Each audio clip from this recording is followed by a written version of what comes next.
Hi, and welcome back to the Maple History Podcast. Today, I'm happy to have my friend Heather here to talk about the Haudenosaunee Confederacy, also known as Five Nations, and then the Six Nations, or the Iroquois League. Oh, so many names. I cannot wait to hear about them. Yeah, it is confusing.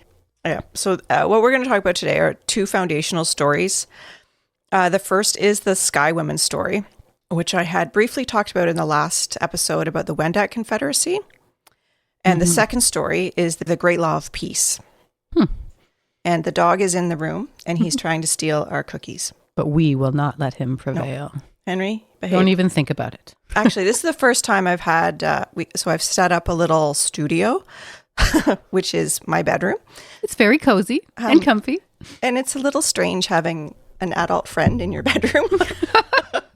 But it's just not, usually we just kind of, when you go to your friend's bedroom, it's because you're putting your coat on their bed for a party.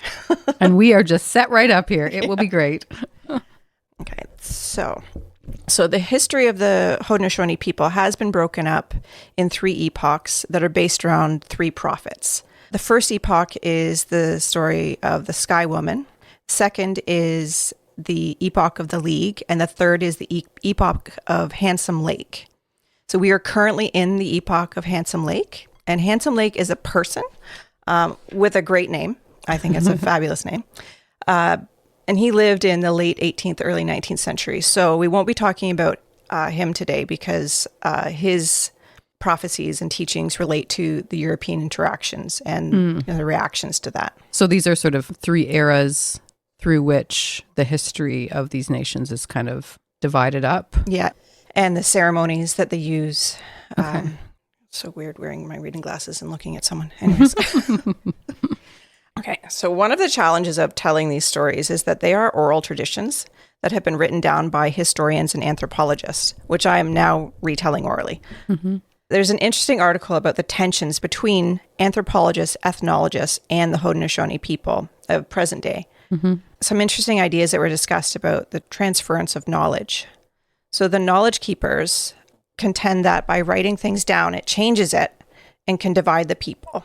Because not everyone agrees to or sort of subscribes to the exact way it gets written down. So you're then stuck with that because it's been written and reproduced and it's the thing that other people see as opposed to it being living and flexible depending on the teller kind of idea. Exactly. And each nation has their own twist on things because I would imagine if you're telling the story to your people in your nation, you would probably play a larger role. I see. Yeah. So as a living oral set of stories, it's able to be sort of suited to audiences at a moment, at a place, at a time in a way that once it's written down, you're stuck with it. That's right. Gotcha. And by it being written down, excuse me, it gets imbued with a westernized view of authority. Like this is the version. Yeah. And if you're retelling it, like, oh, you're telling the story wrong. That's not it. I read it like this. And the knowledge keeper's like, no, that's not how it works. It's and it's really hard to grasp from my perspective or like from a Western perspective. I'm like, well, that's the story. You know, if we're thinking about our stories of like, say, the Bible. Where the written version of it. Although even the written version, it's kind of nice to think about how maybe this is showing how even those written things are not as set in stone and not as sort of strict as we might think they are. Yeah, like for the four Gospels, there's and the other Gospels that didn't make it in because they didn't fit. Yeah, but the questions of authority get wrapped up in interesting ways. Well, that's cool. Yeah. So one way I think about it for oral history is to think about an album versus a live show. So there's a lot more feeling and understanding of the music by being present at a concert with other people than listening to a studio recording. So that's kind of how I've categorized it in my mind, like just to kind of get an understanding from my Western perspective. So the knowledge keepers, sometimes I'm going to shorten it to keepers, have long been revered by the Haudenosaunee. So the elders, sometimes called men who know everything, which I thought was a great, I'm like, yeah, okay. They would keep an eye out for a talented young man they would mentor. Okay. And then they would demonstrate feats of memory, and that would bring prestige to the person. So let's set the stage for where these stories would be told and to whom. So the Haudenosaunee nations are the Senecas, Mohawk, Onondagas, Oneidas, and Cayugas. And I'm using these names because I looked up the Haudenosaunee on like their official website, and they use these names. Okay. They do show the indigenous language versions, but they continually refer to them as these. Whereas to contrast from the last episode where I chose not to use Huron, I use Wendat. It seems to be that's the practice of the community and what they're putting out in there. They've accepted. In the world. They've chosen to use the name. So right now we know them as the Six Nations, but the Tuscaroras joined in 1722, so that's coming later. And so they're not in for these initial set of stories. Yeah. Gotcha. So and how they got in, and the idea of adoption into the nations is a whole interesting concept. Oh, now Henry wants to have some tea. Henry, don't even think about that cookie. Oh, it was a close one. Yeah, but the cookie is still safe. I'll just eat it and then it'll be gone. Sorry, Henry. Oh, he's looking at me with such hungry eyes. Okay. So village life was quite similar to the Wendat. Just general life was similar to the Wendat. They lived in long houses that would have been held by the maternal family, or what they've referred to as the ongoing family. And there would be 3 to 5 fires in each long house, and 2 families would share each fire. So they would be one family would be on one side of the long house, fire in the middle, and the other family on the other side. And the long houses were generally about 25 feet wide and would average about 80 feet long, but some could be up to 200 feet long, which would be huge. Yeah. The men would hunt, clear the trees to prepare the new fields. Women would raise the children and tend to the fields. So very similar to the Wendat. Is it the same where, I think you were saying last episode that is it 10 to 15 years was when typically groups would move to a new location? Yeah. Is it same kind of like sort of in one place, but also larger scale kind of uprooting and moving to a new spot with the fields, I think you were saying it was? Okay. Yeah, it was the fields. And an interesting thing about that is that I was just reading, I can't remember in which one of these books. They're all very big. They were talking about how, yes, they would move the fields because the soil was depleted, but the hunting grounds would stay the same. Oh, okay. Right? So sure, where you have the archaeological remains of the decayed village, that's what we see. And we're like, oh, well, they moved around all the time. Well, no, they had because the prey came and went. You wouldn't deplete all of the prey. So you mean that they would have sort of an area where your hunting grounds are, and you would move where your kind of housing and fields are set up, but you're still in the same kind of region or something like that. Yeah. So when you're living in the village that's built and the fields are made, the men would be clearing the trees just next door. Right. So to prepare. So you're not shifting like 50 miles away, like in a huge... It's not like a massive migration where you have to do a huge amount of trekking across. Yeah. You're kind of just slowly shifting over more. Like, okay, because it doesn't, building a longhouse, they're very good at it, but it wouldn't be a quick process. You're not building in a week. So you'd be like, oh, we're going to build so-and-so's house, and then we'd build the next person's house. Okay, because they would work together, right? Yep. So these foundational myths give the society its structure and relate what the duties are of the members and the groups within it. And it was in the wintertime that was for storytelling, because stories were engaging, like fully engrossing, like hours and hours. And if you're out hunting or tending the field, you can't listen. They don't want you listening to the story. You don't have time. You got other stuff you need to do. You're busy. Yeah. So I will be drawing heavily on the book, The Great Law and the Longhouse by William F. Fenton. He began his study of the Haudenosaunee way back in the 1930s. It definitely gives a top-down view of the Haudenosaunee, and women play a small role in the book, which is being corrected in other sources. So I've got some other articles that brought up some interesting points about what he women. Misses. What he misses. Oh, I just wasn't looking for her, I guess, at the time. What the other articles bring up is the role or the complete balance that they had. I'll talk about a little bit more, but there was the chiefs and the council, but there's the women's council. And the chiefs would tell their versions of these stories, and especially the Great Law of Peace. Part of the ceremony was telling the story again. But the women had their own version that they would tell each other. This seems to be the theme. Many versions of these stories. Oh my God. It's dizzying. Yeah. Like trying to read through, because they would jump from, they're like, okay, well, the Onondaga say this, and then, but within the same paragraph. And then they go back into the next part of the story. And then I'm like, well, wait, is that Seneca? Is that I guess it's like the written version just doesn't work as well if that's just not the way this works. So the fact that it's slightly confusing to encounter the stories in a written text is maybe fitting, I guess. Yeah. That's a good point, because they're trying to make it as correct as possible. Yeah. But you can't. And to cover all their bases, and therefore you have to go through all these things, and that's sort of which is what I'm doing too. My version is much more condensed. So I guess as you're listening, if you've heard a version of this story and you're like, wait, that's not what I heard, you're right. You're right. Your story is right. This story is also right. Like there's just, it's hard to get it wrong. Maybe I'm trying to say. I'm sure there's always a way, but there are many ways of right, and they have their different contexts, probably. Exactly. So there are several versions that were recorded by ethnologists of both the Sky Woman and the Peacemaker story. And this really started in the 19th century. And what was interesting is that, especially the Great Law of Peace story, it was unknown. Like it was like the first they'd heard of it. So they saw the structure of how they had their chiefs and things like that. But this is of the researchers, sort of Europeans like, oh, wow, this coming is a great into story. Okay. And one of the articles that I read, they said that it was actively not told. Yeah. And I'm like, this is ours. Yeah. Maybe the sacredness of it. Who knows? So these come from the chiefs and knowledge keepers. So Chief John Gibson and Seth Newhouse were two of the main sources. They told multiple versions. To the researcher, to the... Yeah. Okay, yeah. Gibson, he was from one nation, then he was adopted into another nation and became a chief in that nation. So he knew he spoke the different languages and knew the different stories. And is he a settler historian, or is he an indigenous historian? Okay. He was...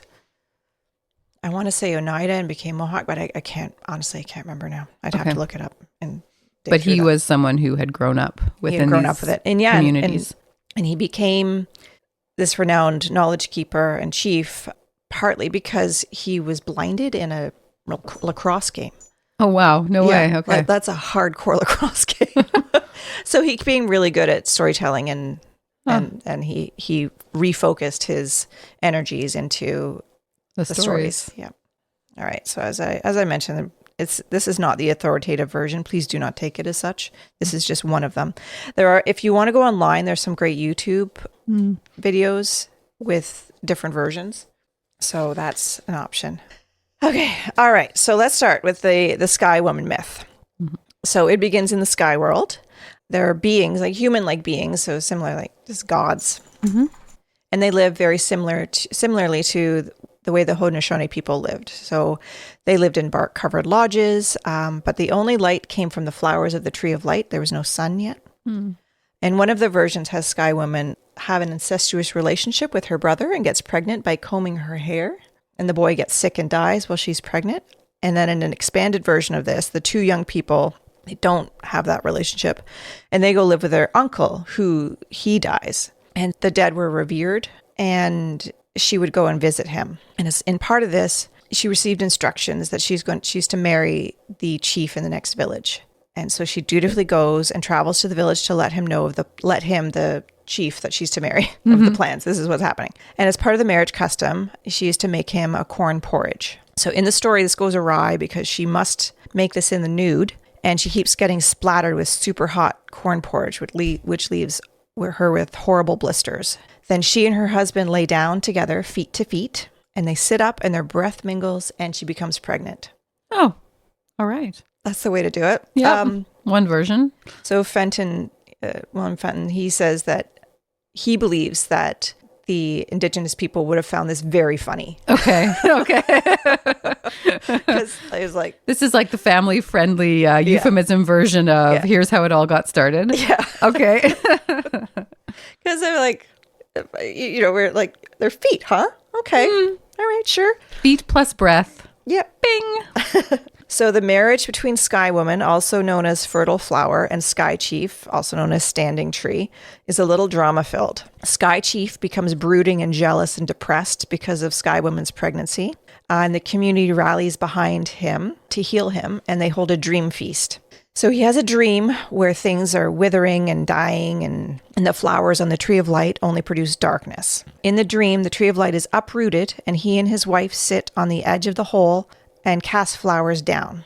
Satisfying the desires shown in a dream is important to the health of a person. So all the community make this happen, and they pull the tree up. So Sky Woman, of course, is on board, and she sits down with her husband at the edge of the hole, and and begins to toss flowers down into the abyss below. Sky Chief has other plans, though, and he chucks Sky Woman through the hole. Oh. Yeah. And you remember that one of her names is Fertile Flower, so I think there was kind of some foreshadowing throwing flowers in, yes. Yeah. Interesting that it sort of like satisfied the desire of the dream, but then this seems a very literal way of doing that, to be like, okay, we're literally going to uproot the tree. Like, interesting twist in the story. So he puts the tree back. Oh. And Sky Woman just free falls. So they've broken it up into different kind of epochs. So it's like the Sky World epoch, and now we're in the next stage. Okay. So the animals swimming and flying around the endless sea below see her and devise a plan to get her to safety. In the different versions, different writings, they say the animals hold a council, and I kind of love that they're holding a council. The animal council. Let's have a meeting. Mm-hmm. So the ducks fly up and take hold of her, and other creatures take turns swimming to the bottom of the sea to gather dirt to put on the great turtle's back. Mm-hmm. Only the muskrat is successful, but dies in the effort. And I always found that kind of bittersweet. It's like, oh, buddy. Yeah. So the ducks land her safely, and then she helps spread the dirt, which, as she goes, life plants and things like that. The fertile flower thing. Yep. Comes in. So Sky Woman gives birth to a daughter who grows up quickly, which is a common theme in these stories. You'll see this again. So she is courted by several animals, and she chooses turtle. There's another version and she's swinging on the tree, and it's the west wind that impregnated her. But with the turtle, he lays arrows beside her, and she wakes up pregnant. I mean, we're into the euphemism territory again. Yep. So either way, the daughter is pregnant. And she hears the twins she is carrying arguing in her body. So we're back to twins again. We're back to twins. So the firstborn is known as Skyholder, also known as Good-Minded, Thrown Away, Sapling, and their creator, which also makes it really confusing because they switch. Of who is the creator and who, or they interchange the names as they're telling the story. Okay. And I'm like, oh, okay. I see the fact that there are 4 names, and then it gets written down, and they're okay. Yeah, and then they're telling the story, and then they switch back because they're using a different name because it's part of a different story. And it's, for heaven's sakes. So once you get the coding of the names, you can kind of have a sense of where the different directions are from different communities. Cool. So confusing. Very confusing. Yeah. So the second born, he was impatient, and he cut through his mother's armpit to get out, killing her. And he was born with a comb of flint on his forehead, and was ugly and warty and nasty looking. And he's known as Flint, Ice, and Evil-Minded. So the grandmother discovers her daughter's body, and Flint convinces her that his brother killed her. So she tosses, let's call him... Flint? No, we'll call him Good-Minded for now. Oh, okay. So she tosses Good-Minded away into the brush, and so he goes and seeks out his father.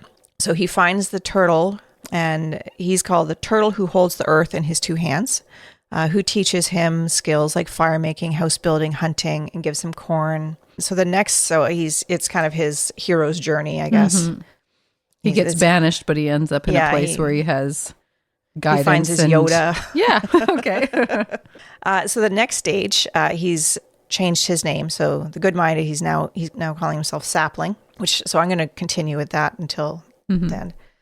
So the next stage, Sapling created many things, but is always contrasted by the now evil grandmother and his brother Flint, who have teamed up to be a menace to the world in opposition to Sapling. So Sapling makes medicine plants, so Flint makes poison ivy. Sapling creates rivers, so Flint creates rapids and falls, and so on and so forth. Same with the animals. So Sapling makes all the game animals, but Flint traps them in a cave. When Sapling rescues them, Flint also tricks Sapling into releasing some vicious animals and monsters that would have been better to stay in the cave. This goes on until finally Sapling and Flint have their big showdown and battle each other to the death. Sapling prevails, and Flint is sent packing. And Sapling begins the next era, which is the era of creating humankind. Is there any sense of where Sky Woman, the grandmother, is at this point? Or is that she might have gone like back to Sky World. Okay. Yeah, she kind of fades. So she's not a part of the story usually at this point. Not really, no. Interesting. Okay. So Sapling becomes, this is how it switches. So now saplings become one half of the first couple. Mm-hmm. And they plant crops and develop ceremonies that are created in honor for the creator, which sapling also becomes. Right. It's very confusing. Okay. And there's a reason these stories can take hours and hours, because I'm sure it makes sense if it's fully formed. So sapling / the creator leaves and then comes back several times to give them the three sisters of corn, squash, and bean. Sometimes it's Sky Woman who gives the three sisters, depending on the story. The creator also helped create the clan system, and he does return to Sky World eventually, but there's always the thought that he will come back and help. There is a belief in reincarnation that we can see when Haudenosaunee give adopted people a name of a deceased loved one.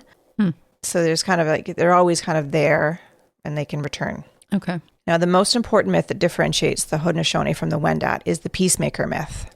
So the Haudenosaunee lived very similar to the Wendat, and they had the same kind of Sky Woman stories, or a version thereof, as I mentioned. They lived in longhouses, had a clan system where you couldn't marry someone if you're in the clan. They were agriculturalists, with the woman taking on that work, and the men hunted and governed, and the women had their own council.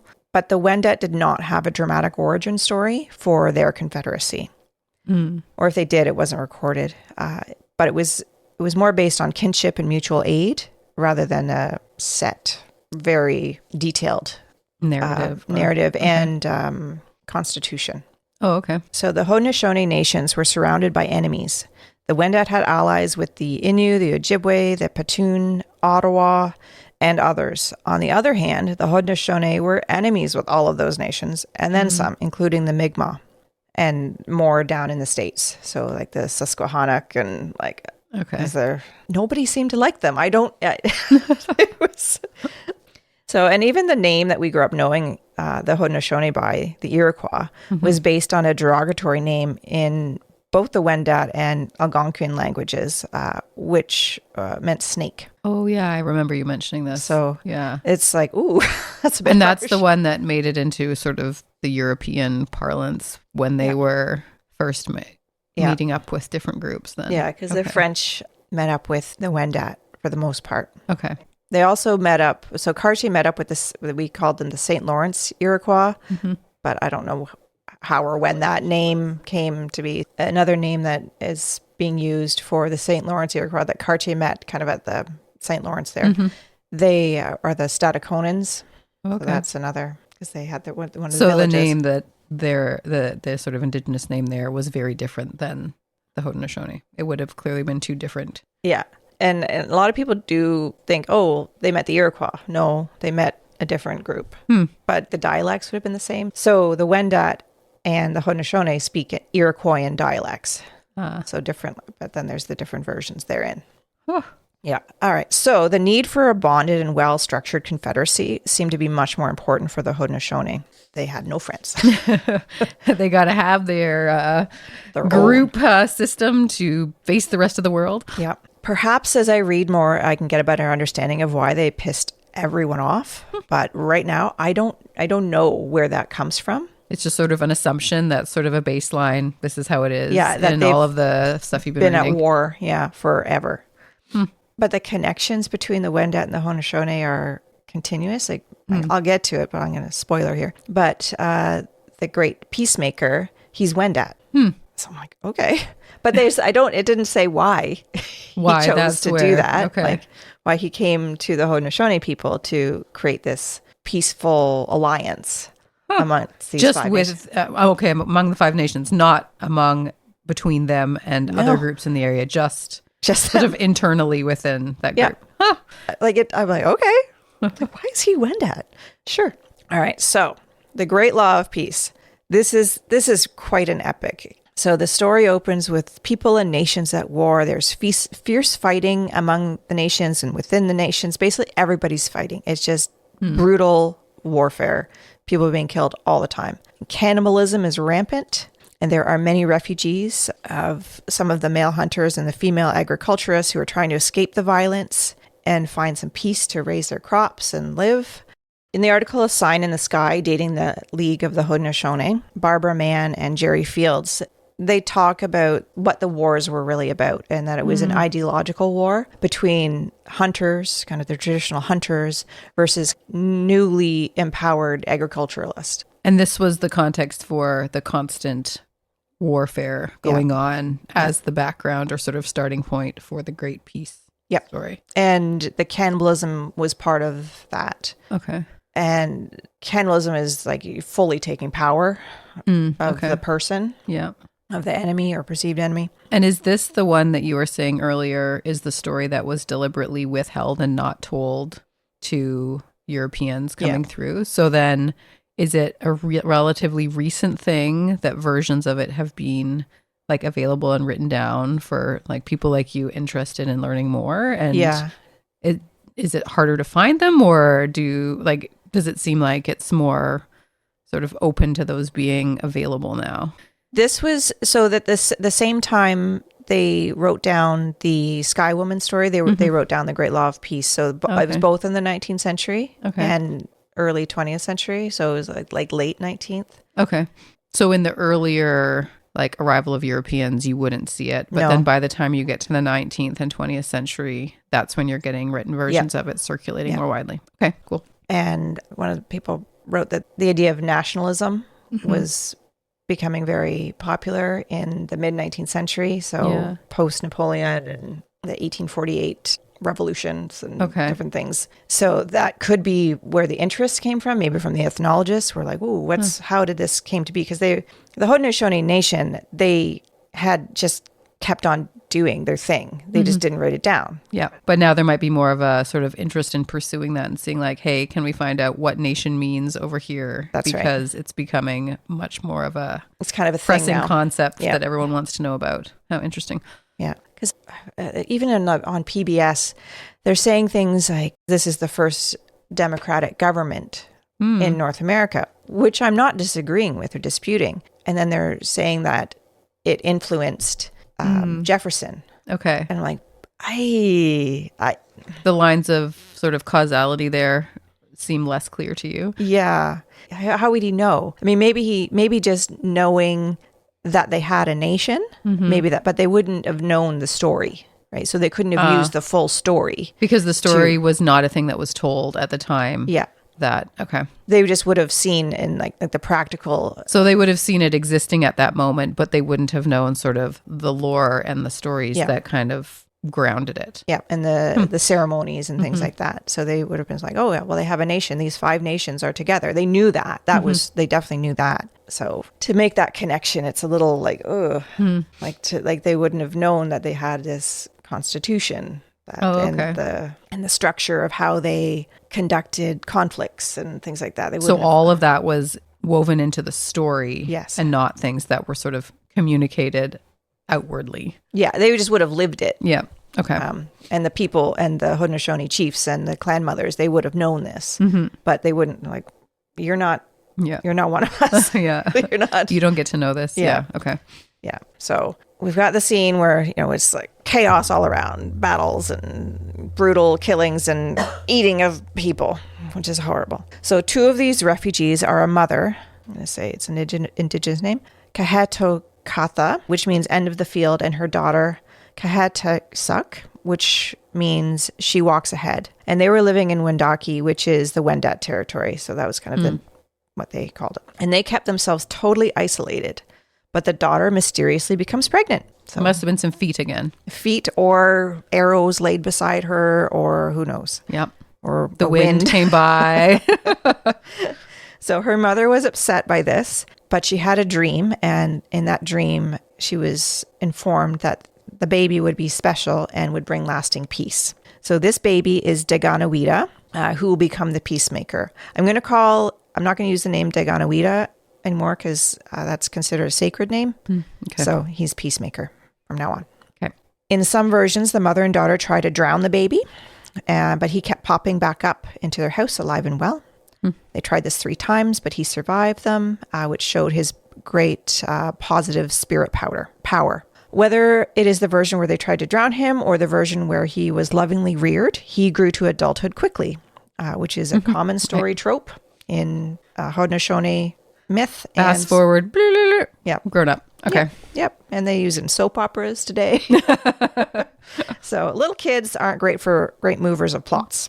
So now he's an adult and he knows he wants to go on his mission. So he built a white stone canoe so he could travel down to the embattled Haudenosaunee territory to spread his message of peace.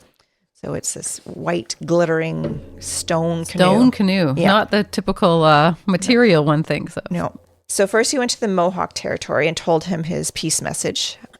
One of the ways he used to convince him is he offered to let them try to kill him so he could demonstrate his power. So the peacemaker climbed a tree and sat on top, and the Mohawk, they cut down the tree with him on top and saw it tumble down a cliff and into a body of water below, a river or something. Mm-hmm. And they thought, oh, that ought to do it. But Peacemaker was in his cabin in the morning cooking breakfast. Mm-hmm. So the Mohawk were on board. They believed his message. So some believe that his first stop was to Jigonsase, who was the leader of the cultivators, so one of the agriculturists, and she's considered the mother of nations. This is in the Mohawk group, or is this the next one after that, you mean? She's separate. She's separate, okay. So sometimes they say... Yeah, the order in which it goes, okay. So Jigonsase has a bunch of titles, but so she was like just a powerful clan mother, and she was providing food for the traveling warriors. Her cabin was on a path, and so they were going warriors to and from the attacks, both sides.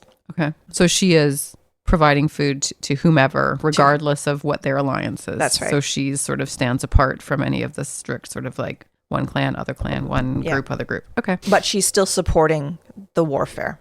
So that's why Peacemaker comes to her. Okay. So when Peacemaker arrived, she gave him food and asked him what he was doing and where he's going. So he told her about his message of peace, which peace meant physical and mental well-being, peace among people. Righteousness mean behaving well, advocating for fairness, supporting the civic rights of all. And lastly, power, the organization of councils and understanding the will of the people. So this really resonated with Jigonsase, and so she was Peacemaker's first devoted convert and would continue to play a very large role in the story and in the organization of the League itself. So what is the Great Law of Peace? So it's the good word, power, and peace. It was to give society its structure from civic life with the organization, the hierarchy of chiefs among the nations, including the role of women who chose the chiefs. But there was always balance. So the families and household would be matrilineal, and women would hold their own councils to choose the chiefs and decide if they wanted to go to war and things like that. And the counterpoint to that would be that they would bring that information to the men, who would then carry out their desires of how they wanted, what they wanted to happen. And so this was the system that the Peacemaker kind of instigated or introduced. Yeah. Okay. If I'm remembering correctly, the Wendat had something similar. The women were very much involved with choosing the chiefs, but maybe not in such a formal way with the ceremonies. Or maybe they did. There's a lot of details that... Not all the stories are out and around for kind of reading, it sounds like, too. And the book about the Wendat is thicker than the other one. So it might be in there somewhere. I just missed it. Okay, so a key to understanding of this, Haudenosaunee means people of the Longhouse, which was to demonstrate that the five nations considered themselves to reside in one house together as a family. So that really encapsulates the concept. So an important aspect of how the nations would come together is through songs and ceremonies, particularly the Edge of the Woods ceremony and the condolence ceremony. They're kind of combined. So the third important character in the saga that plays an important role in the development of these ceremonies, and that's Hiawatha. Okay. Have you heard that name? Yes. Yeah, that's like one of the old... I'm like, oh, hey, I know. We know this one, yeah. But I didn't know who he was. I just knew the name. So interesting. Okay. Yeah, and I feel like any of the knowledge I have is more localized to when I lived out west, so around like the Tanaha or on the coast sailors. So these are all new things to me. Yeah.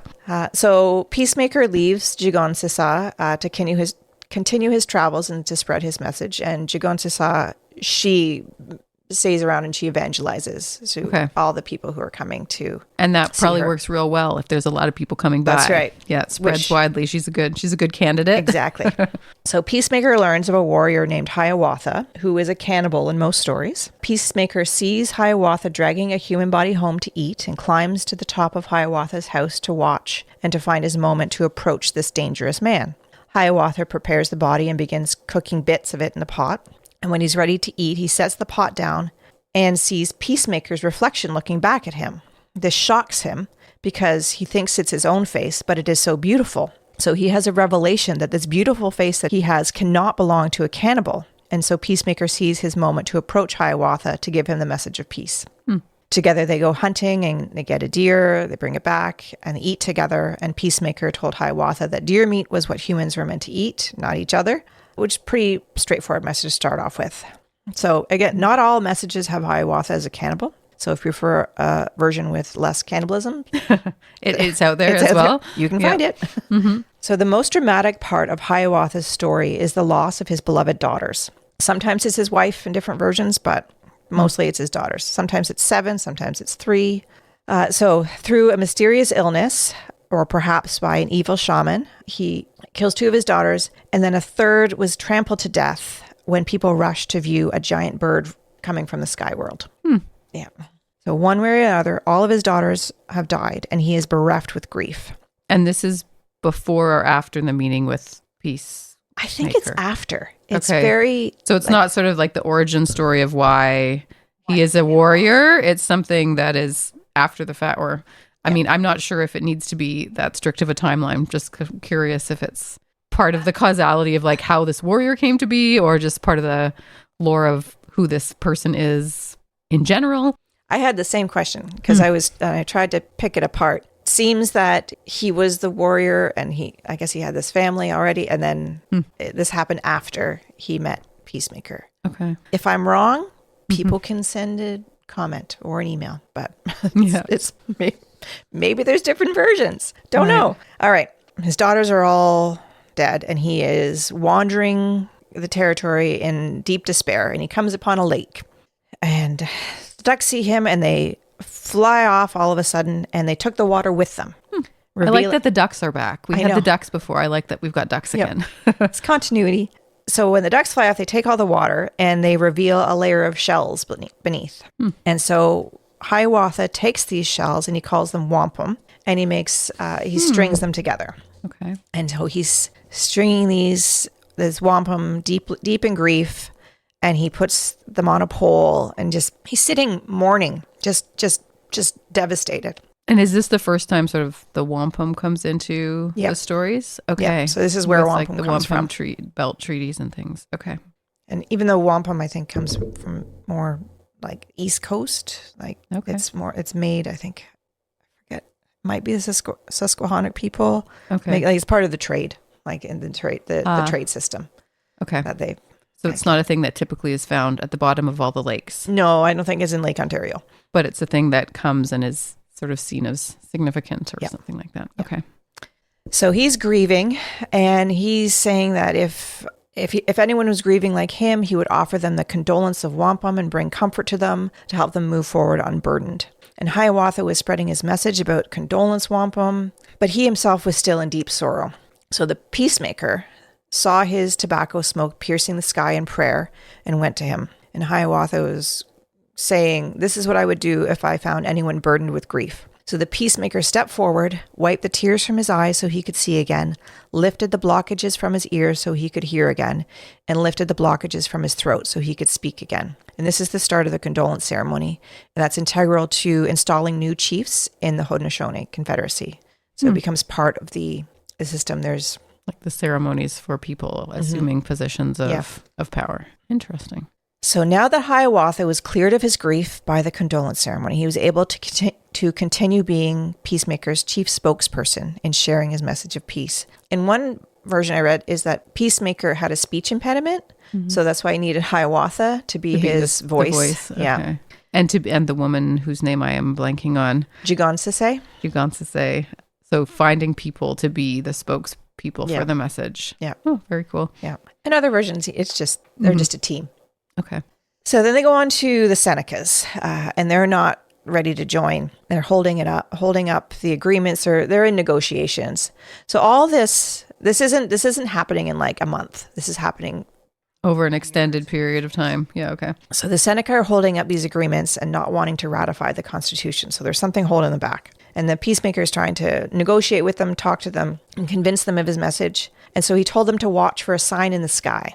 So they do. And the sun goes out for a little bit. So there's an eclipse. And we're like, all right, I guess we're in. Yep. So, celestial messages. Yep. So they come across many other obstacles, but the worst and most obstinate is the evil chief Tadadaho, who was the monstrous leader of the Onondaga. In most versions, he is a grotesque monster, also a cannibal, with snakes in his hair, snake-head mittens on his hands, and memorably, he had an enormous snake-like penis that he wrapped around his shoulders and waist. Oh, well now. Okay. Yeah. Yeah. I feel like it doesn't quite work as euphemism there, but we're back into some kind of symbolism about, yep. Okay, gotcha. Yep. I'm sure someone who is an expert on Haudenosaunee literature could really get into it. Has many more things to say about that. Yeah, but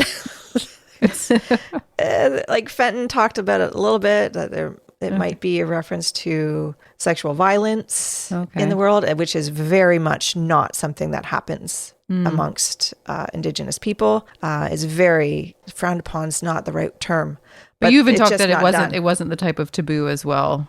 Yeah. So it was whole different kind of sexuality was people were more free, but having sex by force was not something that seems to be a common problem. Okay. But it's mentioned.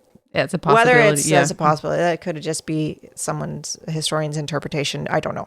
Okay. So they need this dangerous, evil, sometimes he's called a wizard, which I think is also great. Like snake. So he dwells in a swamp and he's a cannibal. And he is a key player in the final showdown for the peacemaker Hiawatha and Jigonsase. So the league is nearly complete and has all the other leading chiefs on board. And they have set up the administrative rules for debate and compromise, but they need to figure out how to get Tadadaho on board. Jigonsase, Hiawatha, and Peacemaker devise a plan. First, they finalize parts of the constitution with the other chiefs and clan mothers, but they need to straighten Tadadaho's broken mind, so they create the peace hymn. It's also called the 6 Songs, and that becomes part of the ceremony, a big part of the ceremony. And Jigonsase also knew that such a powerful chief needed to be enticed to agree to join the league. She decided that the Onondaga should be the fire keepers of the league and have 14 chiefs in council, which is the most. I think the Mohawk have 10, and there's others 8. Anyways, there's 50 in total. Okay.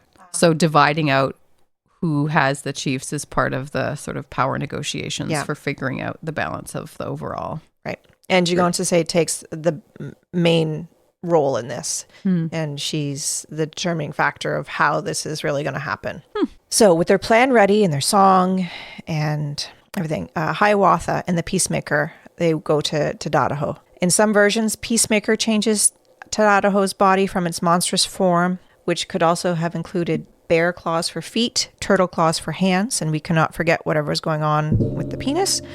Peacemaker tried to clip it to get it back. It kept growing back. Did that 3 times. 3 times is like if it doesn't work after 3 times, clearly there's some other forces at play here.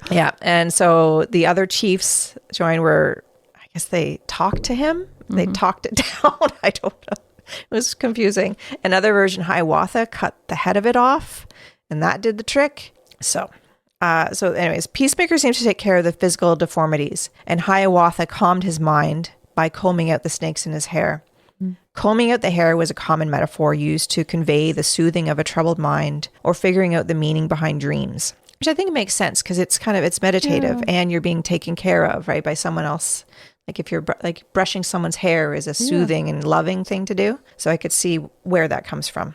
All right. Now that Tadadaho's mind and body were recovered, Jigonsase placed the antlers of the chief firekeeper on Tadadaho's head, inaugurating the first league. So the names of the characters in the story, they actually become the titles of the chief firekeeper to this day, and the head of the clan mothers. So Tadadaho becomes you're the Tadadaho, as if you're the chief firekeeper. Yeah. You're the Jigonsase if you are the head of the clan mothers. Interesting. Okay. Like a Caesar. Yeah. And you've talked about too how there's sort of a sense of the possibility of reincarnation, and I have no idea if this is part of that, but just like the sense that there's a role that can be filled by different people, but has that power. Yeah, that hierarchy. Part of the condolence ceremony is calling in the, I guess, kind of renaming the person to be the other person. Right. So sort of assuming that position. Yeah. And holding the tradition. And part of the ceremony, they name the 50 original leaders. So that's part of like the memorization of all this story of reciting the great law. And why it also would take many days. Yeah. And that it's a religious ceremony. It would be like, I don't know, like maybe like getting a new pope or something, like, that kind of like where we don't kind of know all the, it's not really common to know all the details. There's things that happen behind closed doors, and there's things that are public, and there are things that are just, that makes sense. Okay. And there's a lot of ink that's been spilt determining when the Haudenosaunee Confederacy started. A lot of them use the eclipse as a key to unraveling the mystery of the inaugural year. And honestly, it's really the Western kind of historians are like, well, they really need to know when it started. Like, it's like, and the indigenous knowledge keepers, like, it's just been for like a really long time, guys. Like, it's been forever. Like they, some would say it's like 1,000 years, and some will say it's 3,000 years. It's because time, it's not kept by records. It's kept by lifetimes and stories and things like that. And so it really highlights the clash between traditional academia and the understanding of history held by the Haudenosaunee knowledge keepers. So the stories were passed down from elders and recorded by anthropologists and ethnologists in the 19th century, and they are immensely valuable. But so are the oral traditions of the knowledge keepers to the present day and how they experience it. And probably also how it shifts and adjusts in different ways. Yeah. Yeah, I was even reading just quickly last night, was looking at more information about the condolence ceremony to try and make sense of it all. And a little article popped up about how clan mothers are reimagining it to help people with trauma today. So the story's purpose and function can actually also shift according to what's needed at a particular moment or in a particular context. Yeah, because the trauma of today is very different and more complex. All right, so since I'm a history person, we'll figure out where the date is. So we have an answer. Oh, really? Okay. Maybe. Anyways, so some historians date the age to the mid-16th century, which is right around the time of Cartier's arrival to North America. And some consider the League response to the Europeans' arrival and the need to defend against them. And one of the arguments is that, so even if they hadn't met Cartier themselves, they would have known about them, and they would have known about the Spanish because the trade, right? The trade systems. And so they knew something new was coming along that would require some additional organization. Yeah, and fortification and palisades. So in the article, A Sign in the Sky, they refute this claim by showing evidence of palisaded villages and cannibalism and warfare centuries before the Europeans' arrival. And the keepers date the League at varying times, but it's always much older than kind of the more conservative historians. Okay, so it's sort of like at least as old as the 15th century, but potentially very much longer term than that. Okay. So, and the expression of the passage of time can be obscure for those of us like me, not immersed in Haudenosaunee culture. So, like I said, they'd say, it's 1,000 years, which actually is about right. Not necessarily an exaggeration, but they use different methods to calculate time. They would use lifespans, almost like a generation, like how many generations ago. And they'd use terms like the youth of a grandmother, like that kind of, it's like just different ways of that makes sense, because they don't have a clock, they don't have a calendar, they have seasons and time, and they know when the animals come out, and they know when the trees change, and they know when the winter's gonna all that. So it's not as precise. So Man and Fields used clues to figure out the most likely date, and they used the eclipse as the key factor, and also using the knowledge keepers' views. So they're trying to really balance it and be open-minded. So one of the dates is 1451. Apparently there's a eclipse. It has to be a total eclipse from the stories. So you have a few very distinct possibilities once you bring the astronomy in. Exactly. So that's a popular date, and it's somewhat close to what the traditional the conservative historians and anthropologists like William Fenton and Bruce Trigger think. But the other possibility is the eclipse of 1142, and that's the one that Man and Fields believe fits the best. With the eclipse data combined with other factors, they have set the date of the ratification of the Haudenosaunee Confederacy as August 31st, 1142. Whew, That's like very precise, a very long time ago. Yeah. So it's about 1,000 years ago. I mean, it's like 900. Again, I just was quickly checking, online, seeing what they're saying about the eclipse and the story. And then now they're saying there's another eclipse that was in the year around the year 900 or something like that. So it seems like the knowledge keepers were right. It's about 1,000 years. Wow. And so I know you mentioned at the very beginning that the Haudenosaunee were kind of enemies of all the other people around. So is the idea that they were enemies for 1,000 years with all of the other groups surrounding them? That is sort of a consistent thread throughout it all? Yeah. Yeah, and it gets so in the next episodes, and when I get into like Champlain and things like that, and we get into Jean de Brebeuf and the Saint Marie among the Hurons and things like that, and what they call the Morning Wars. Okay. Like hello, it's good morning, or like morning grief. Okay. In the wars, when they would have, they're kind of like vengeance wars. So someone gets killed, they go to battle, and 10 Wendat are killed. So they're like, okay, well, they're killed. So then they go and attack the Mohawk, and they take 10 prisoners. This is what you're talking about last time, right?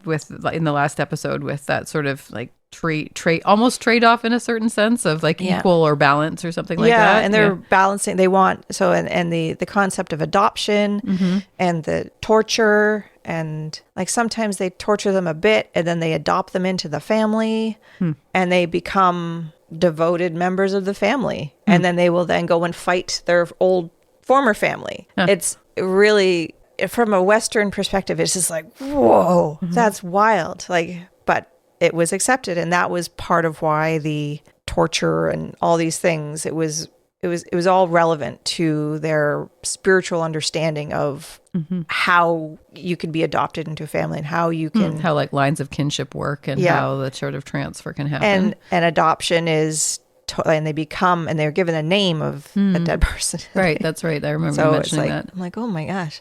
But just the psychology of that is really difficult to understand. Yeah, even what the meaning of what a name entails, and the giving of and receiving of and accepting of, or adopting, even the word adopting, it sounds like those types of things were circulating. And kind of giving up your old family in such a complete way is really interesting. Yeah, the condolence ceremony and all those things. Those things come later, or those are part of this longer time frame? Part of the longer time frame. So apparently they've been going on for 1,000 years. Huh. Totally agree when the historians that are on PBS are saying that it is the oldest democracy in in North America.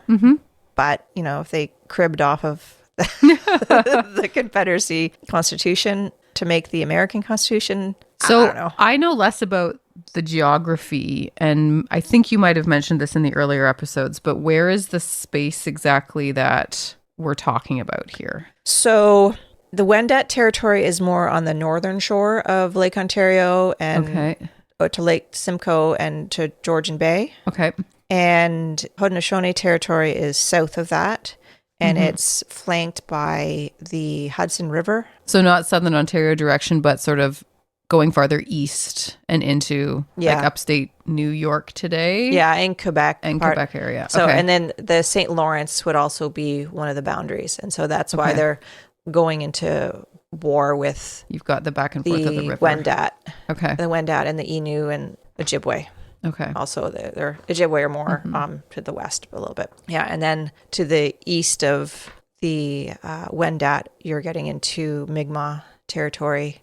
And then down to the south, you've got Susquehannock and I don't know. There's a bunch of other ones. I can't remember. Okay. There's a huge number in here. But so you're looking at kind of... the southern side of Lake Ontario over to the east. Yeah. Okay. So their territory includes a lot of New York State. Okay. And that's when the Dutch come, they're going to be dealing with the Haudenosaunee a lot. They deal with some of the other ones too, but it's more the English who have the East Coast ones. Okay. So because New York State and New York City, there was New Amsterdam. Right. Until... Then we get into American history, and I don't know all the numbers and all the things.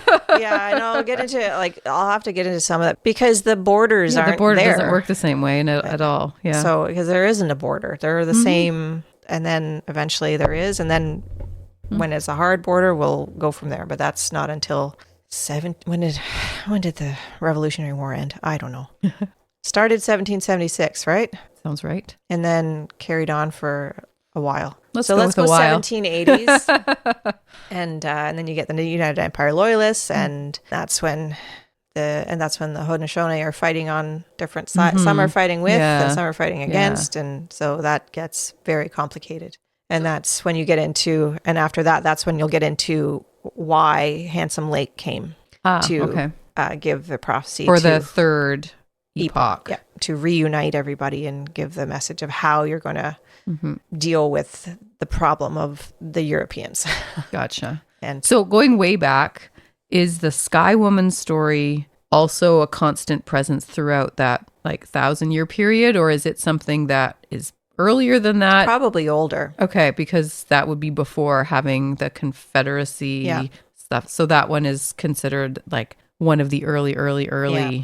And they would it's probably even more ancient, really, because, and it would have been adapted, and they would have, it's probably with the introduction of corn. Okay. It probably isn't around there, or maybe earlier, and then they had to reimagine and get corn in there somehow because of its it would have evolved specialness. As needed according to what was around.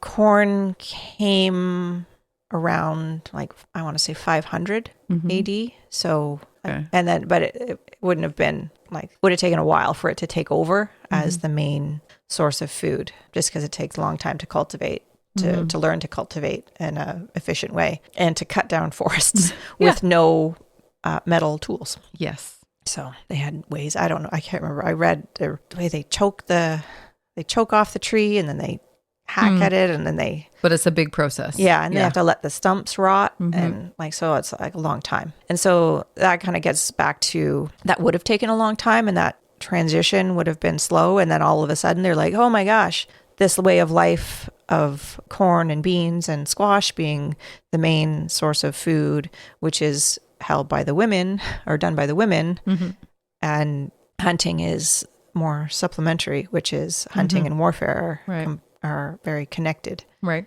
So that's there's a big shift of the roles within a community as the agricultural trends come in. And then that was what so one of the, in the Sign in the Sky, what's one of the things they talk about is why the cannibalism came up, and why it was this clash of ideologies of two different ways of life, of this hunting way of life or this agricultural way of life. And then so they needed a great story, and they needed a great peacemaker. So I'm not saying that the peacemaker didn't exist as a person, but it serves a function within a broader idea of a shift in kind of ways of life. Yeah. And that so that's how they came to be. And so and I wanted to make sure that I have the Wendat and the Haudenosaunee people to fully understand who they are as a nation, people, and culture before any European arrivals on the scene, that there's an established system here. Yeah, and that they weren't just waiting for them. And then I'll do the same with the Mi'kmaq, because I'll need to talk about them,